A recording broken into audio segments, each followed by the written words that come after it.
Puji Tuhan. Puji Tuhan. Tuhan Yesus memberkati kita. Bapak Ibu Saudaraku yang dikasihi Tuhan, supaya kita lebih terasa Pentekostanya, karena saya khawatir saudara hari-hari ini kita kalah Pentekosta dengan yang bukan Pentekosta, saudara. Jadi supaya Pentekosta itu ada suasananya terasa, saya menyapa kita sekali lagi dengan puji Tuhan. Sambut dengan haleluya 3 kali dengan suara yang keras. Amin. Puji Tuhan. Haleluya. Haleluya. Haleluya. Tuhan Yesus berkati kita, Bapak Ibu Saudara. Senang sekali kita boleh bertemu satu dengan yang lain, hamba-hamba Tuhan dan anak-anak Tuhan yang boleh hadir dalam ibadah persekutuan kita pada sore hari ini. Kami mengucapkan terima kasih kepada Bapak-Bapak wilayah yang sudah memberikan kami kesempatan untuk boleh melayani kita dalam pemberitaan firman Tuhan hari ini. Mari saudaraku, supaya kita tidak membuang-buang waktu, kita akan sama-sama belajar kebenaran firman Tuhan. Hari ini saya mengangkat satu tema tentang tanggung jawab, atau dalam bahasa Inggris kita kenal dengan istilah responsibility. Ya, tidak asing bagi kita bahwa tanggung jawab itu penting. Amin. Bertanggung jawab itu sangat penting. Kita sangat senang kalau ada orang-orang yang di sekeliling kita adalah orang-orang yang bertanggung jawab.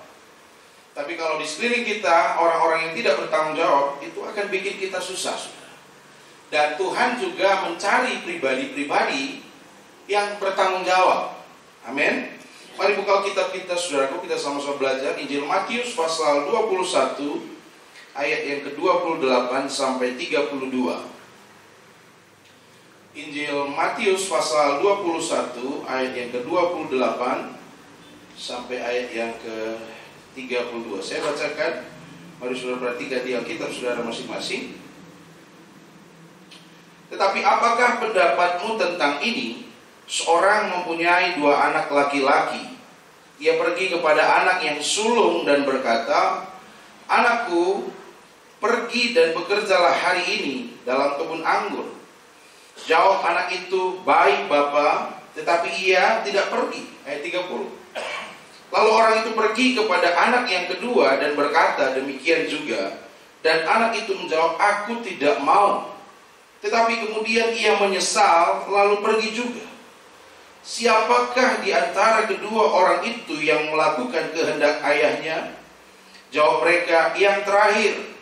Kata Yesus kepada mereka, "Aku berkata kepadamu, sesungguhnya pemungut-pemungut cukai dan perempuan-perempuan sundal akan mendahului kamu masuk ke dalam kerajaan Allah. Sebab Yohanes datang untuk menunjukkan jalan kebenaran kepadamu, dan kamu tidak percaya kepadanya. Tetapi pemungut-pemungut cukai dan perempuan-perempuan sundal percaya kepadanya.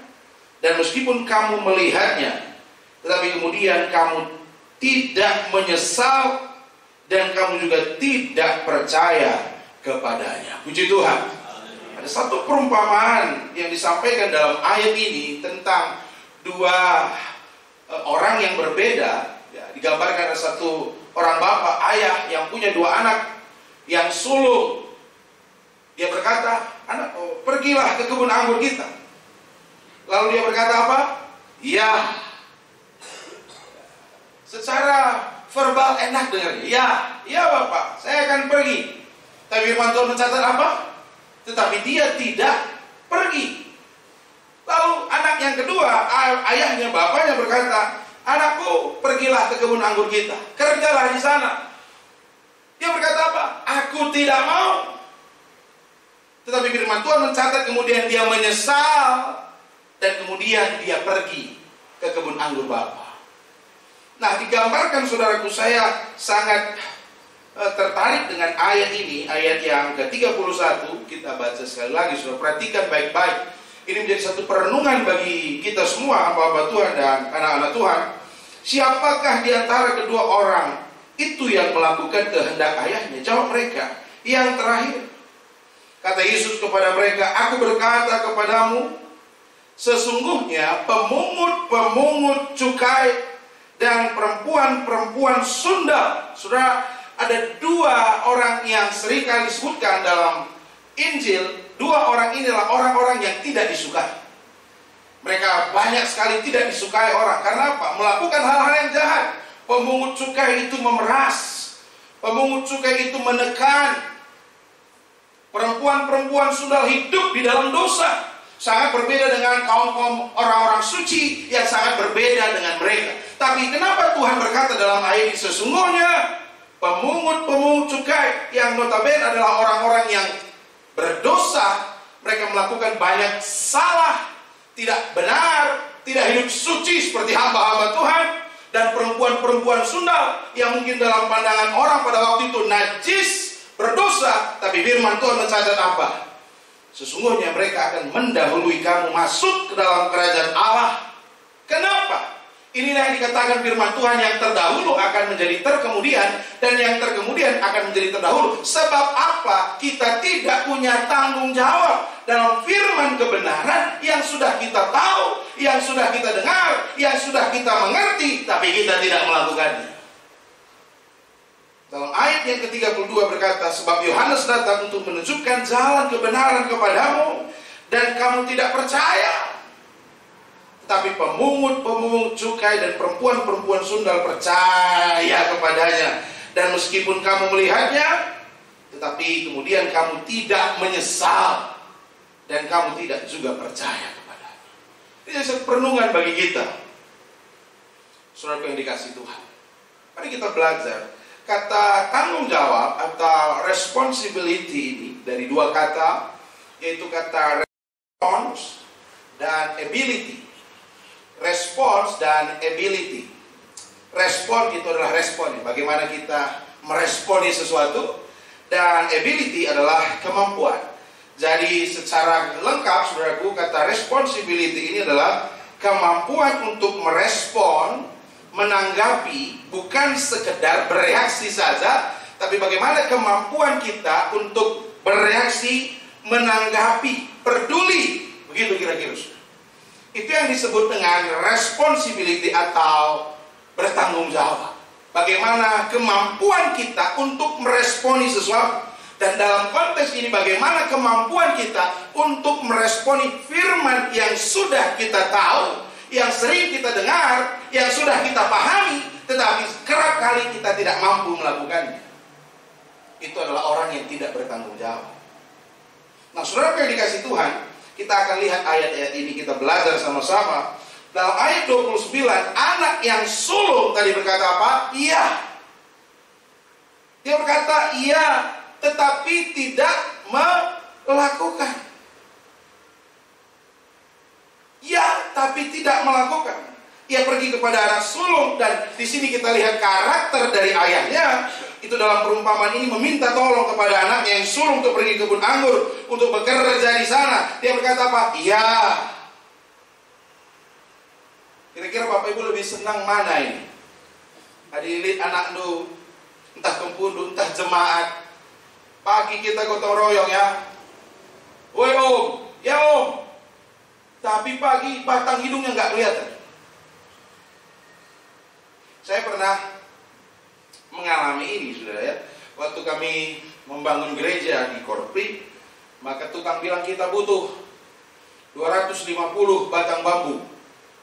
Lalu ada jemaat kami, saudara, dia punya ladang bambu di Jarang Muda. Dia bilang, bambu kami saja ambil om, berapapun bisa kita ambil. Kami pergilah ke sana. Saya teleponlah beberapa jemaat, saudara, yang bisa bawa mobil dan bisa bantu-bantu untuk ambil bambu.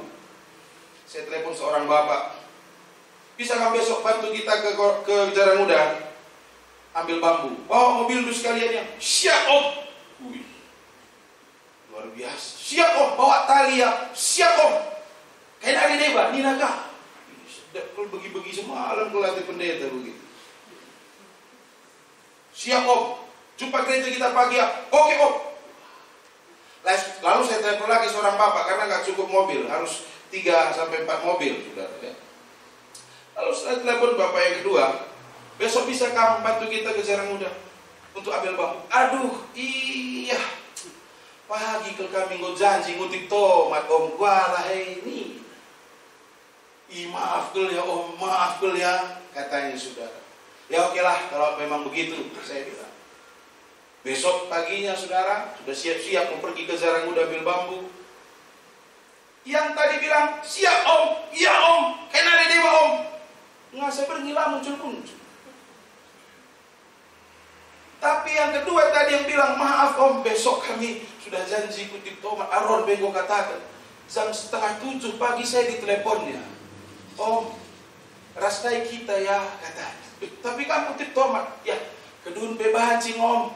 Labo dali. Berarti satu malam itu dia mulai merenungkan. Ini yang akan kita lihat, saudara. Dan itu jadi satu kesaksian. Dia gak jadi kutip tomat waktu itu kami pergi ke Zaranguda, saudara. Besoknya baru dia pergi ambil tomat nih panennya. Dan waktu hari Minggu kami ketemu dia bersaksi. Om, apa? Puji Tuhan lah kita suruh kutip tomat buat Tuhan. Kenapa? Saya kurang mergana om, katanya. Besoknya itu baru mergagal kan? Puji Tuhan.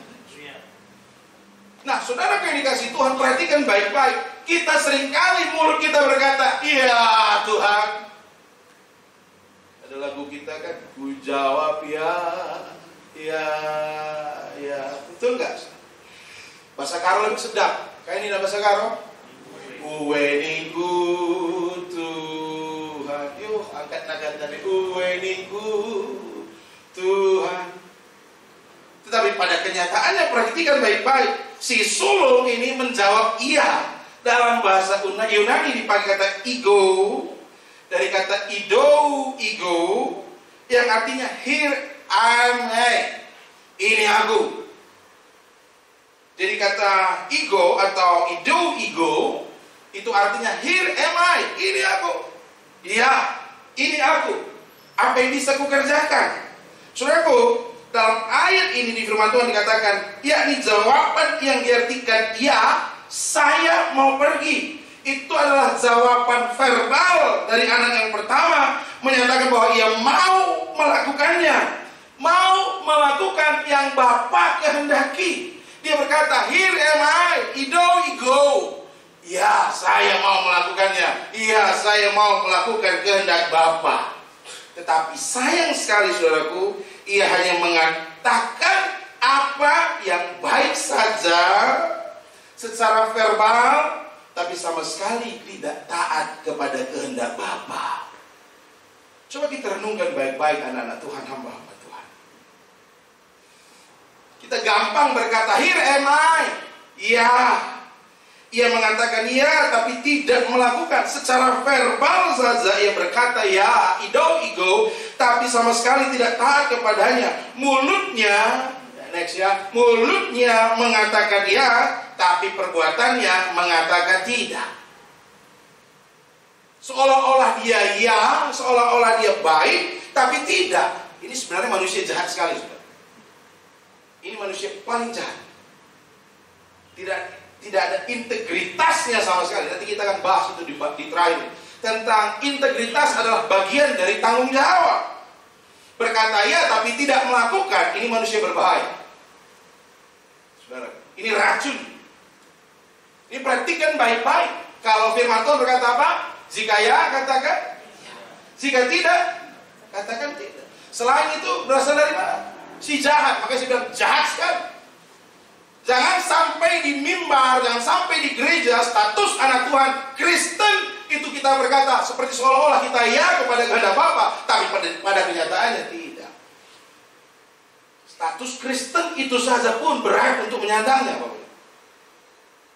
Kristen itu disebut Christianos atau the miniature of Christ, atau juga disebut Kristus kecil dalam Kisah Para Rasul, saudara. Jadi kenapa mereka waktu itu cuma mula-mula disebut Kristen? Karena memang hidup mereka, gaya hidup mereka, tingkah laku mereka, karakter mereka itu sama seperti Kristus. Maka disebut the miniature of Christ. Tapi hari-hari ini Kristen tidak seperti itu. Seolah-olah ya, tetapi tidak. Ini tanggung jawab besar bagi kita. Yang kedua, menjawab tidak. Ada yang kedua, dia tadi berkata apa kepada bapaknya? Tidak, aku tidak mau. Kira-kira kamu Pernande di Jeddah di anak lu begini naruh surbadu malam kampus dulu.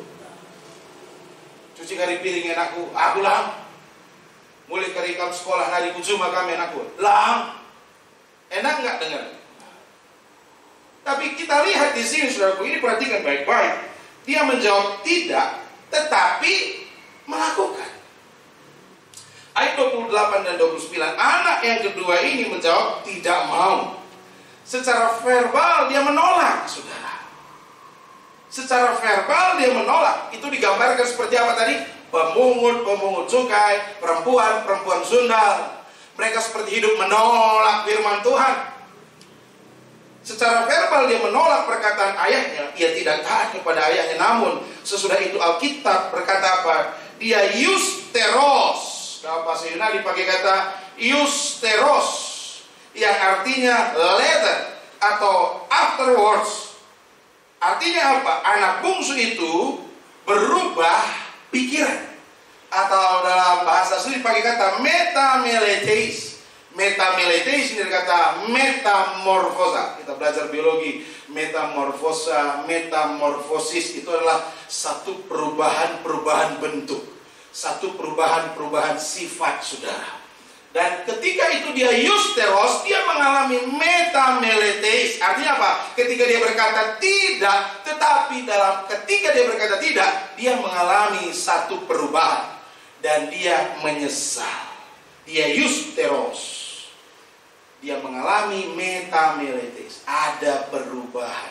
Walaupun secara verbal dia berkata tidak, tetapi seperti yang saya saksikan tadi, ada bapak-bapak bilang, aduh maaf om, besok kami kutip tomat kami besok. Tapi sepanjang malam dia nggak bisa tidur, saudara.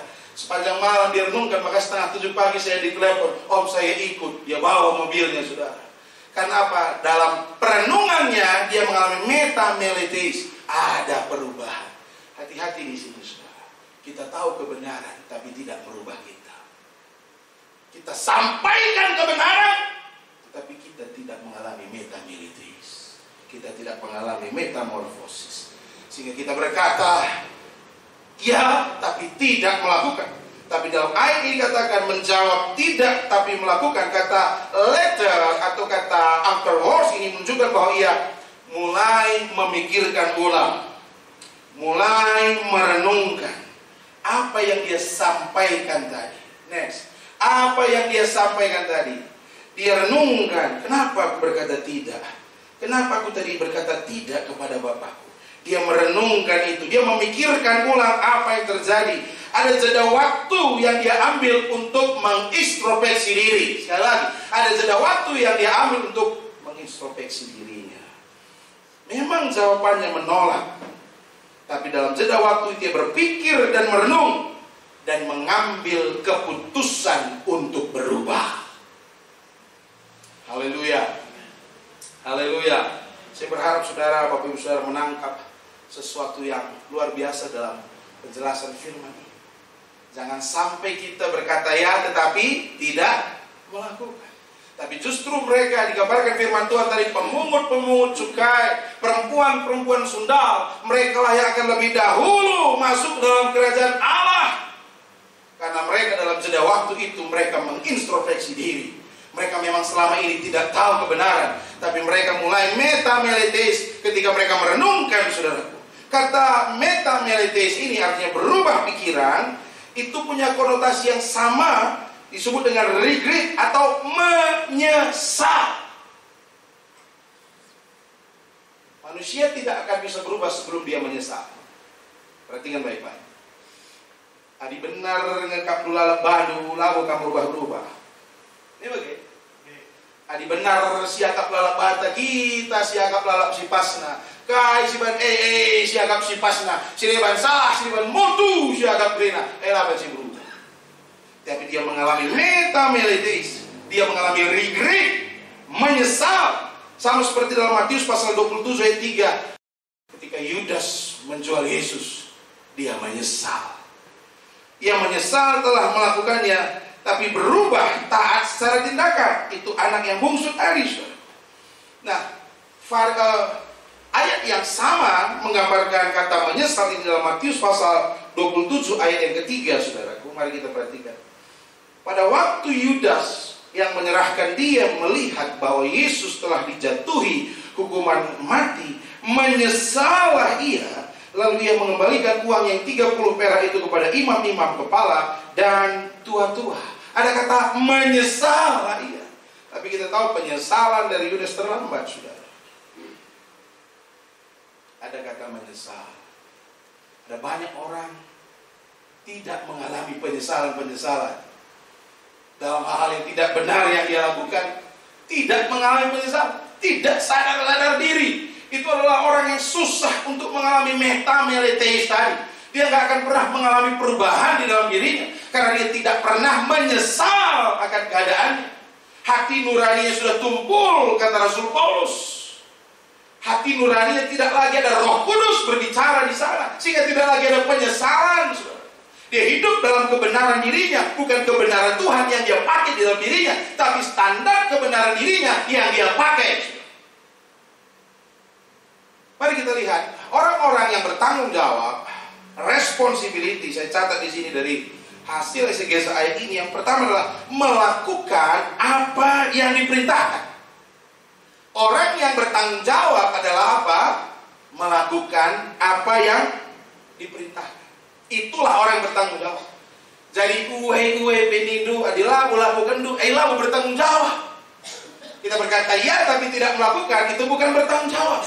Tapi orang yang bertanggung jawab adalah melakukan apa yang diperintahkan.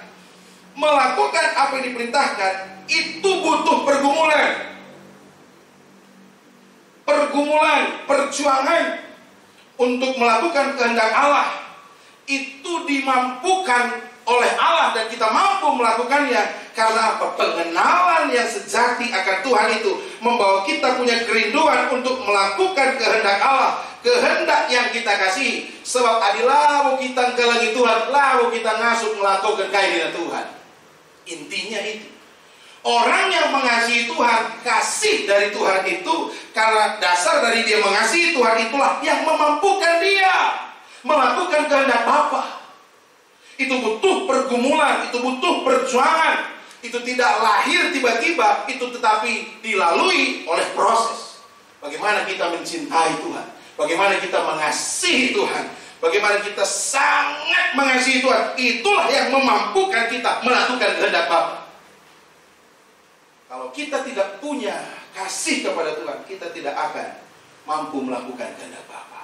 Nah, saudaraku perhatikan, pelayanan dan pengetahuan bukan jaminan seorang mengenal Tuhan. Orang yang sibuk dengan Tuhan pun belum jaminan dia mengenal Tuhan. Hari-hari ini gereja-gereja berlomba-lomba untuk buat program ini dan program itu. Makanya saya pernah baca buku karangan Josh Barna berkata apa, saudaraku? Saya mencari gereja, saya temukan di dunia. Tapi waktu saya ke gereja, saya bertemu dengan dunia, katanya. Wah, ini dalam sekali. Saya mencari gereja ada di dunia. Tapi begitu saya masuk gereja, saya melihat dunia ada dalam gereja. Hari-hari orang Kristen kenyang dengan entertain di gereja. Dengan program ini, dengan fasilitas ini, dengan begini. Orang hanya dikenyangkan dengan entertain, tetapi kelaparan secara rohani. Hati-hati, saudara. Ini adalah satu perenungan bagi kita. Jangan sampai kita latah melakukan ini dan itu, padahal sebenarnya itu bukan kehendak Bapa. Saya percaya setiap kita Tuhan beri sesuatu yang berbeda. Saya percaya setiap kita Tuhan beri talenta-talenta, dan Tuhan punya rencana bagi kita. Setiap kita berbeda-beda. Tuhan memakai kita dengan cara-cara yang berbeda. Tidak harus sama. Kita nggak boleh ikut-ikutan, saudara. Tapi kalau sesuatu yang baik, dan itu adalah membawa kita, membawa jemaat untuk melakukan kehendak Bapa, kerjakan. Makanya tadi saudara saya bilang, ada banyak kita orang-orang Kristen kenyang dengan entertain di gereja, tapi rohaninya lapar. Pelayanan dan pengetahuan bukan jaminan seorang mengenal Tuhan. Prinsip Yesus untuk masuk kerajaan surga adalah melakukan kehendak Bapa. Sekali lagi ini perlu digarisbawahi. melakukan kehendak Bapa, bukan kehendak manusia. Hari-hari ini orang lebih suka melakukan kehendak manusia. Makanya banyak orang sekarang yes man, yes boss, karena dia takut, saudara.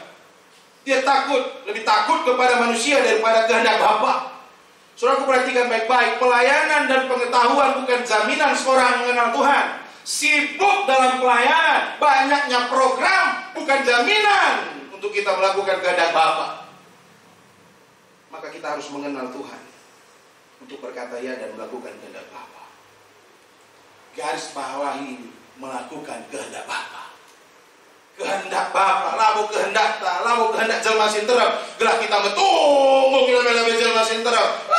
Tapi melakukan kehendak Bapa, justru melakukan kehendak Bapa, kita seringkali disembunyikan oleh Tuhan, tidak dimunculkan, disembunyikan oleh Tuhan bahwa itu kehendak Bapa. Saudara ingat Yusuf bagaimana dia disembunyikan oleh Tuhan, tapi itu kehendak Bapa. Yang mengerti katakan amin. Amin. Haleluya. Garis bawahi, melakukan kehendak Bapa.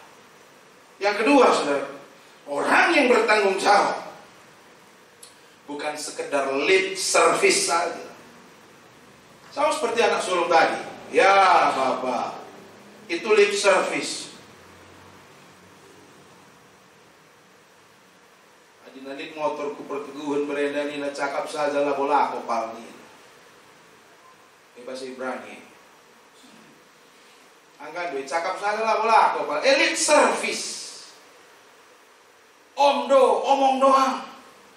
Saya ingat dulu sering didengungkan oleh Om Pendeta Mas Wakari, NATO, no action, talk only, lip service. Wah, apalagi kita ada orang Kristen ini lip service-nya luar biasa. Lah pekak nanti pas edana di reh edana ke rumah, ih mari dah go kena reh, lampas kene ini, lampu syukur nih buk ngati, lip service ya. Jadi kita jadi lip service berubah kita. Amin. Bukan lip service, bukan berkata ya tapi tidak melakukan. Lebih baik kamu betul-betul menunjukkan diri dua padanya. Alah kamu pas lah, ulah kayak pekulah kamu pas kalau kamu pas. Jangan lip service. Haleluya. Matius pasal 7 ayat 21. Bukan setiap orang yang berseru kepadaku, Tuhan, Tuhan, akan masuk ke dalam kerajaan surga. Oh, ini ngeri, saudara. Bukan setiap orang yang berseru kepadaku, Tuhan, Tuhan, akan masuk ke dalam kerajaan surga. Melainkan apa? Coba kita baca sama-sama. 2, 3 ya. Melainkan dia yang melakukan kehendak Bapakku. Ada firman Tuhan berkata, Bapak, aku sudah melakukan ini dan itu. Aku sudah menginjil demi namamu. Aku sudah banyak melakukan mujizat. Aku terkenal. Di mana-mana aku ada. Tapi Tuhan bilang apa? Lah kamu tandai. Aku tidak mengenal. Enyahlah engkau sekalian pembuat kejahatan. Karena apa? Lip service saja. Firman Tuhan berkata apa? Bukan orang yang berseru-seru saja Tuhan, Tuhan yang akan masuk dalam kerajaan surga, tetapi mereka yang melakukan kehendak Bapa di surga. Melakukan kehendak Bapa di surga seringkali bertentangan dengan diri kita. Melakukan kehendak Bapa seringkali harus melakukan perlawanan daging. Lip service next. Allah tidak suka lip service, tapi Allah suka aksi. Katakan amin. Tidak hanya omdo, tapi Allah suka aksi. Orang suka berteologi, tapi tanpa teopraksi itu adalah sia-sia. Ada orang pintar berteologi, khatam perjanjian lama, perjanjian baru, pintar tafsir, khatam dalam menafsir, tetapi dia hanya sebatas teologi tanpa teopraksi. Teologi yang benar adalah teologi yang mampu merubah hidup. Itulah teologi yang benar. Jadi kalau kita sudah berteologi tanpa perubahan, Anda tidak berteologi. Teologi Anda salah. Teologi harus disertai dengan teopraksi. Ada kata aksi. Kalau tidak, hanyalah kesia-siaan. Saya ingat dulu waktu saya wisuda S2 di Malang. Waktu itu almarhum bapak saya masih hidup. Masih ada toga di kepalaku. Tapi dia ketok kepalaku ini 3 kali. Tuk-tuk na tanggal gue 3 kali. Tok nih. Kayak ini. Kosong dengan bahasa ya. Ulah kau sombong nih. Begini na bapak. Padahal ia nggak besar sarjana. Aku waktu sih gue itu. Pakai toga dengan tuk-tuk na tanggal gue 3 kali. Tok nih. Ulah kau sombong. Kosong dengan bahasa ya katanya. Karena apa? Ketika kita berteologi, untuk menjadi berisi teologinya harus demonstrasi. Ada sesuatu yang dia lakukan. Maka ada seorang tokoh India, Mahatma Gandhi, berkata begini. Ini menyedihkan sekali. Kalau sebenarnya waktu itu Gandhi betul-betul menerima Yesus, saya percaya seluruh India jadi Kristen. Gandhi berkata, I like your Christ, but I do not like your Christian. Your Christian are so unlike your Christ. Apa katanya? Waktu itu saudaraku, dia dalam perjalanan ke Kalkuta, India, dalam perjalanan di kereta, dia baca Alkitab, dia baca Injil, dia belajar tentang Yesus, dia kagum sekali pada Yesus. Wow, sepanjang jalan Mahatma Gandhi ini terkagum-kagum kepada Yesus. Tapi waktu kereta api itu sampai mendarat, mau mendekati Kalkuta, dia lihat tentara-tentara Inggris menyiksa kaum bangsanya, orang-orang India, menyeret wanita-wanita untuk kerja paksa, memukuli orang-orang India, kaumnya sendiri. Padahal dia lihat tentara-tentara Inggris yang kejam waktu itu setiap minggu ada di gereja. Maka dia bilang apa? I like your Christ, but I do not like your Christian. Your Christian are so unlike your Christ. Aku suka Yesusmu, aku kagum kepada Yesusmu, tapi aku tidak suka kekristenanmu, karena kekristenanmu tidak seperti Kristusmu, katanya saudara. Wow, luar biasa.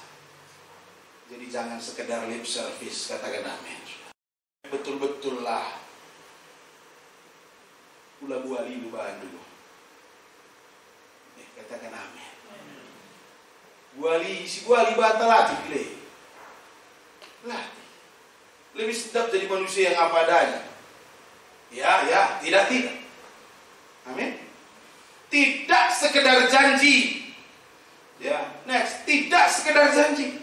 Para pelaku yang melakukan kehendak Bapa adalah orang-orang yang bukan saja mengenal namanya, tapi bergumul, berjuang untuk melakukan kehendak Bapa. Melakukan kehendak Bapa itu tidak gampang, tapi bergumul, berjuang untuk melakukan kehendak Bapa. Nggak gampang, saudara. Yakobus pasal 1 ayat yang ke-22 berkata, tetapi hendaklah kamu menjadi pelaku firman dan bukan hanya pendengar saja. Sebab jika tidak demikian, kamu menipu diri sendiri. Jadi firman Tuhan berkata apa? Kamu harus menjadi pelaku, bukan pendengar. Di jemaat kami dan doa dina begini kata di badai, semangat kelakuan. Yes, amin. Haleluya. Tapi podowai sami mawon dari tahun ke tahun, bagi-bagi saja lah. Dia senang mendengar firman, tapi tidak melakukan, saudara. Jadi tidak hanya lip service saja. Ini penting sekali. Maka kita perlu merubah pikiran kita.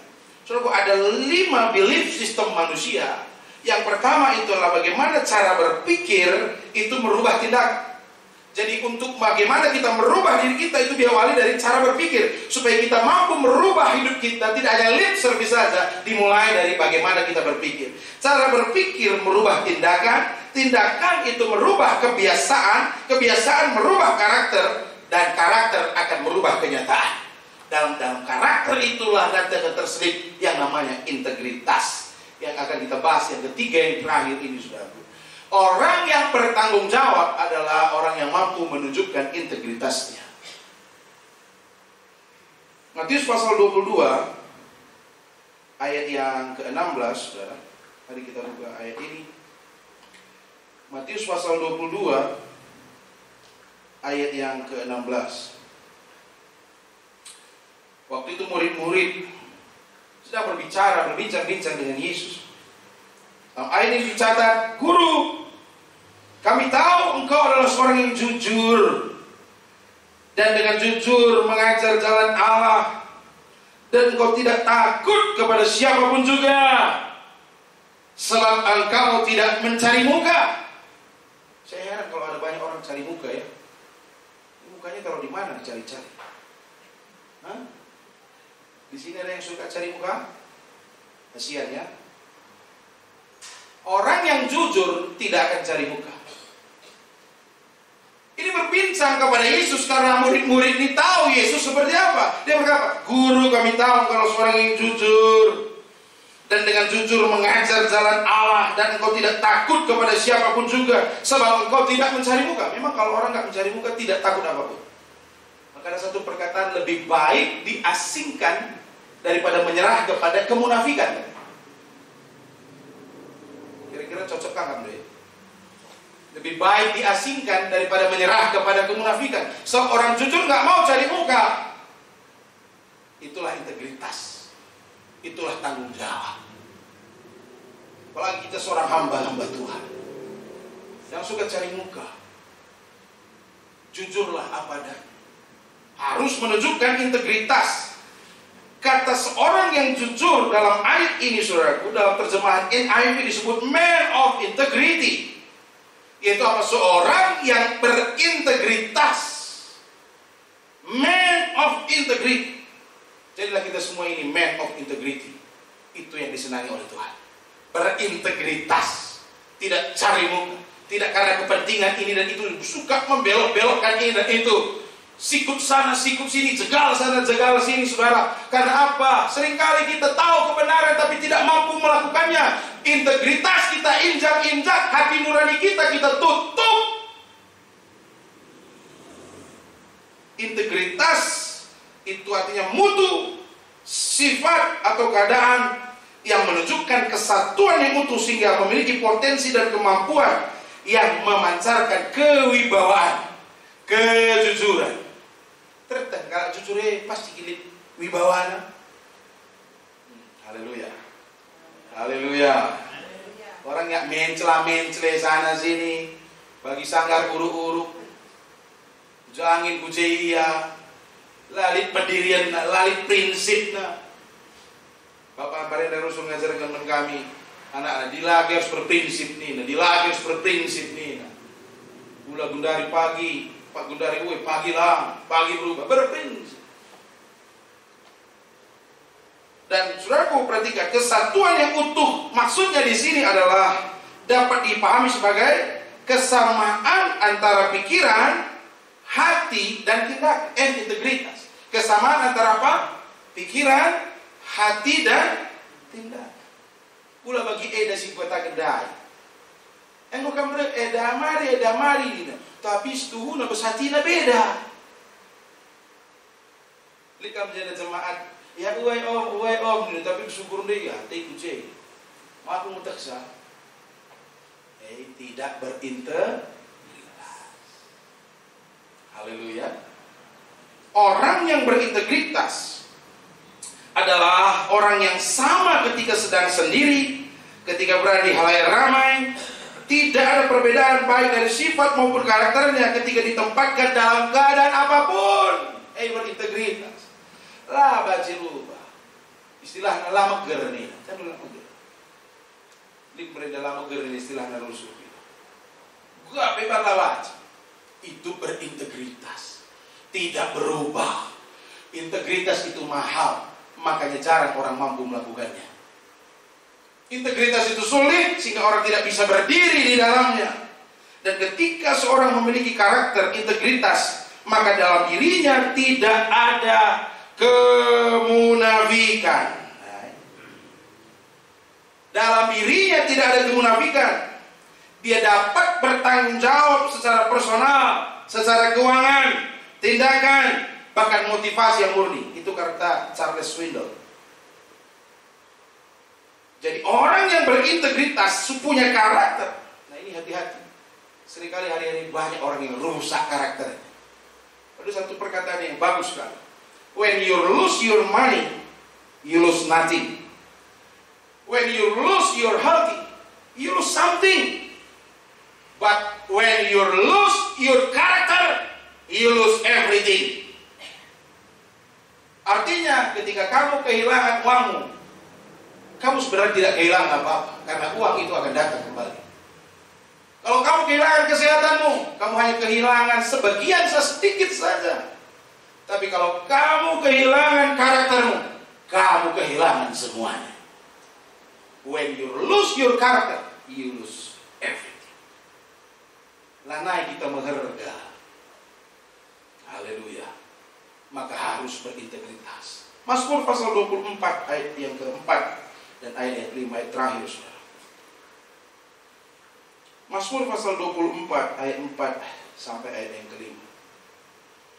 Orang yang bersih tangannya dan murni hatinya, yang tidak menyerahkan dirinya kepada penipuan dan yang tidak bersumpah palsu, dialah yang akan menerima berkat dari Tuhan dan keadilan dari Allah yang menyelamatkan dia. Dijelaskan. Maka kita perlu perhatikan baik-baik. Pada hari-hari ini kita harus belajar untuk punya kompetensi. Tapi saya belajar, saudara, ada 3C supaya kompetensi itu kita alami. Kompetensi, kemampuan, keahlian, kebisaan. Yaitu apa? Yang pertama adalah karakter. Setelah karakter dibutuhkan komitmen. Orang yang punya karakter dan berkomitmen, maka dia akan kompeten. 3C. Karakter, komitmen, kompeten. Labaci berkompeten adalah karakter. Karakter itu adalah dasar dari segala sesuatu. Haleluya. Haleluya. Mari pemain musik maju ke depan. Ada seorang tokoh dari India namanya Sadhu Sundar Singh. Satu statement dari Sadhu Sundar Singh ini yang bagus sekali, menggetarkan hati kita. Dia bilang apa? It's easy to die for Christ. It's hard to live for Him. Dying takes only 1 hour or 2, but to live for Christ means today, daily. Artinya apa, saudara? Mudah sekali untuk mati untuk Kristus, tetapi sangat berat, sangat susah untuk hidup bagi Kristus. Mati hanya membutuhkan 1 atau 2 jam saja. Tapi hidup bagi Kristus artinya harus mati setiap hari. Sudah tangkap pesan ini. Maka matilah sebelum mati. Amin. Matikanlah sesuatu yang tidak baik dalam diri kita, yang membuat kita tidak mampu melakukan kehendak Bapa. Sadhu Sundar Singh ini kita tahu apa yang dia alami.